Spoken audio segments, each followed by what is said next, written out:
Right, Raiden, thanks very much for speaking to us. Are you looking forward to your Yeah, definitely. It's looking good in there. You played Newcastle about 4 years ago. Yeah. How do you find the city? I've never seen the city, to be honest. The closest I've seen it was today, going over the bridge on the train. Right. But club-wise, it looked really good. When I first went in there, it was kind of empty, but it sort of filled up faster than a brothel on an airbase, you know what I mean? Things have changed since the last time I spoke to you. You live in Estonia now. Yeah. What made you decide to move out there? It was just circumstances, really. I was living out in Amsterdam at the time. Right. And I wasn't really enjoying it. You know, it's good for tourism and that, but to actually live there, I don't know. I just found myself sort of creatively lacking something. Sure.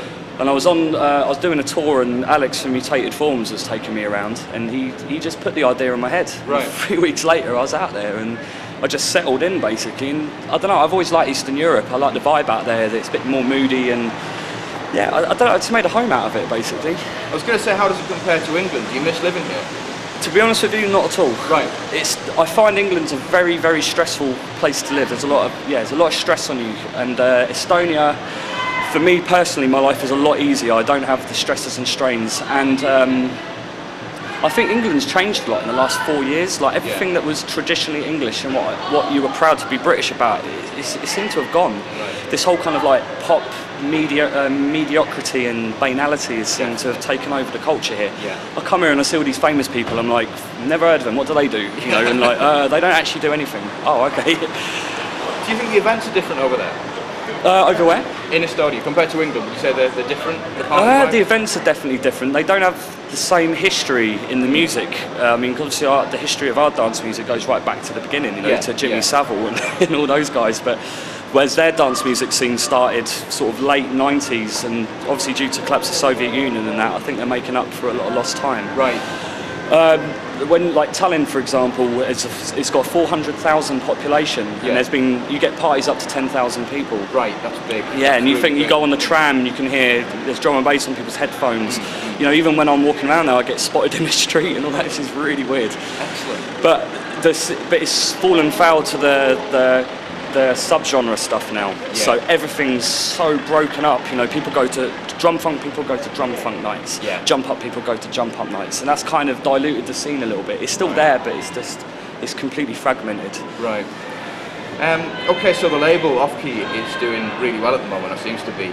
How have people responded to the album, Afirma, so far? So far, well, from what I can tell, really, really, really well. Excellent. You know, it's been a year and a half in the making, and no, really, really, really happy. It was like an end of a chapter as far as I'm concerned. You know, it's like on our 11th, 12th release, and it was a compilation of 12 months of artist work. Did you have it's a hackneyed question, but did you have a concept in mind, or was it just a collection of tracks? In a way, the concept was that it was just I wanted to unite all the artists together on one record, and to sort of, you know, we've always kept a tight family, and I wanted a record to represent that, you know, and that's like obviously the name The Firm, you know, has a lot to do with that. You know, I just wanted every single person involved with the label to have some part in a release. Right. You perform using Ableton a lot. Do you think that vinyl's a redundant medium now? Yeah, because of, you know, just because of circumstance, really. You know, if there's a better medium come along, people are going to use it. I mean, I'm sort of DJing more than playing live at the moment, just to keep it interesting for myself. But yeah, vinyl's definitely, it's just progress in technology, you know, it's just moving on. Right. It's a shame, but, you know, you can't stop progress. Right. You did a tune with Current Value on the album. That was quite a different sound for him. What do you think of the Fuck You D&B, Pots and Pans, whatever you want to call it, the harder stuff that's out there? To be honest with you, I'm not into it at all. I'm really not a fan of I mean, I like, you know, big funk, you know, funky drums and big bass lines. That stuff just isn't my cup of tea. I know I associate with a lot of people who are into that, but it's just not really my thing. Right. Especially, you know, like Current Value, a lot of the time gets tainted with being just that, but he's actually very, very you know, he's multi-talented. He engineers for a lot of bands. In fact, he's actually one of the most talented engineers I've ever worked with, and he's influencing me so much right now, and you'll hear that in the future. Like, my production level has just gone up so high since working with him. Excellent. I'm doing a lot more collabs with him with my projects, obviously with Dying Punks, my solo stuff. So cool.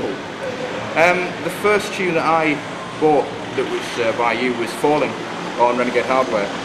Would you ever consider making a track like that again? Because it's quite different to what you do now. Yeah, I mean, kind of. I don't want to force that, you know. Falling happened because that's what I was feeling at the time, and that's how it came out. Yeah. I mean, I'm working on an album at the moment, which is all much more sort of lazier kind of stuff. Sure. It's like my Chernobyl album, which you know, I know I talked about it years ago, but you know, I'm not going to rush it just for the sake of getting it out. Yeah. And that's going to feature a lot more of that kind of deeper kind of vibe. Maybe I don't know if it will be as successful as Fallen, because that was, you know, it's an anthem for you, yeah. Yeah, I mean, when I made it, I didn't realise that. I was a completely unknown producer, and I didn't even have a DJ name, you know. I just made it, and then all of a sudden my life changed in the space of 2 weeks. So brilliant. I don't know if I'd be able to repeat that same emotion, because you know, obviously as a person you evolve.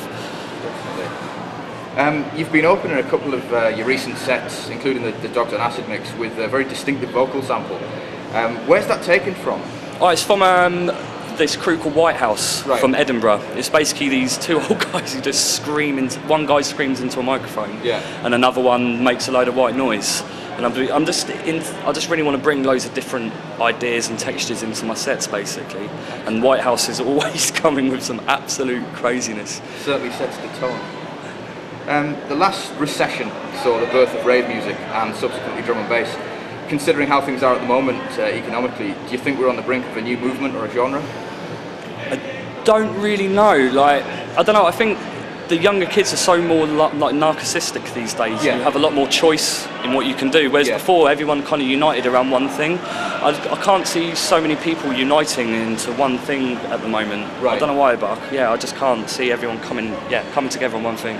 You mentioned this before, but do you think that the scene is too fragmented now? There are too many genres? Yeah, definitely. It drives me nuts. You know, like when I got into the scene, it was just drum and bass, and that was really nice. And there's always someone trying to slap a label on everything. I know it's convenient and it's easy to recall things, but when you start treating it as like a, you know, some kind of like, you know, wall. It's I'm not a big fan of this subgenre thing. Even with this, the techno sound, which, you know, we've been championing, we never named anything. No. Everyone else sort of like named it around what was happening at the time. Right. You mentioned it a little bit before, but can you tell us a bit more about Dying Punks?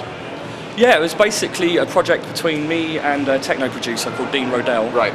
I met him when I was playing a gig in Austria one time when he was living there, and we just got on really well. You know, we had a good laugh, we like having a beer and that, and we ended up discovering that musically we were much the same, even though we make sort of different kind of music. So we thought, yeah, that's nice. Let's get in the studio and see what happens. And we spent one day in the studio, knocked out a tune, and we're like, right, we're going to take this more seriously. And I mean, yeah, it seems to be getting really a lot of respect right now, which is weird because we don't really push it that hard. We do it more for fun, if anything else. Sure. But no, I'm really happy with the Dying Punks thing. I'm going to be pushing it hard next year. Finally, then, what else have you got in store for us? At the moment, I'm really sort of trying to work on my sound quite a lot. I'm trying to really get my production to a really high level. Yeah. And I'm really trying to focus on a more sub-bass orientated sound, because I feel some of like the, you know, when you like a few years ago, there'd be that atmosphere, and the MCs like listen, then there'd be that silence saying crack, the bass would kick in, and then the frown would come on your face. I want to get that back, basically. So. And I've got I'm doing an EP on Renegade Hardware at the moment, so I'm trying to focus that kind of concept for that. I've got a Dying Punks EP I'm working on at the moment for Off Key. Like I say, the Chernobyl Heart project, which will probably be out in 10 years. Trying to think. I've got a release coming on Architecture, which I'm really happy about because I've always loved that label. Excellent. Oh, so much stuff. I can't even remember. Yeah, I'm constantly touring. Every weekend I'm playing 2 gigs. I'm a bit burnt out from it, to be honest, but you know, you've got to. That's my job. So, but I always love playing. You know, getting behind the decks is the easy bit. It's the travelling that kills you. Brilliant. Right, Raiden, thanks very much. Okay, thanks very much. Nice one.